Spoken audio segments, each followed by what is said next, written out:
గోదాదేవి పాశురాలు. ధనుర్మాసంలో గోదాదేవి ఈ విధంగా పాశురాలతో గోపికల్ని మేల్కొల్పుతోంది. ఓ గోపిక, ఇష్టఫలమును అందుకొనుటకు కష్టపడాలి ఓ చెల్లెలా. లే, నోము నోచే ఈ ధనుర్మాసం నియమనిష్టలే మన పూజలు. స్నానం అంటే కేవలం యమునలో చలి మునకలేస్తే చాలదమ్మా.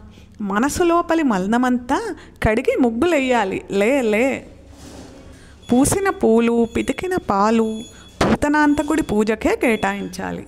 కంటికి కాటుక పెట్టకమ్మా, సిగలో పూలు ముడవకమ్మా. వెన్న మేగడ, జున్ను, నెయ్యి అన్నీ మన కన్నయ్యకే. కూడని మాటలు ఆడకమ్మా, పెద్దల మాటలు దాటకమ్మా. సిరి నోము, హరి పూజ, గిరిపుత్రి వ్రతము గోకులమునందున్న కన్నెలకు కళ్యాణకరం. లోకులందరికీ ఇదే సౌభాగ్యప్రదం.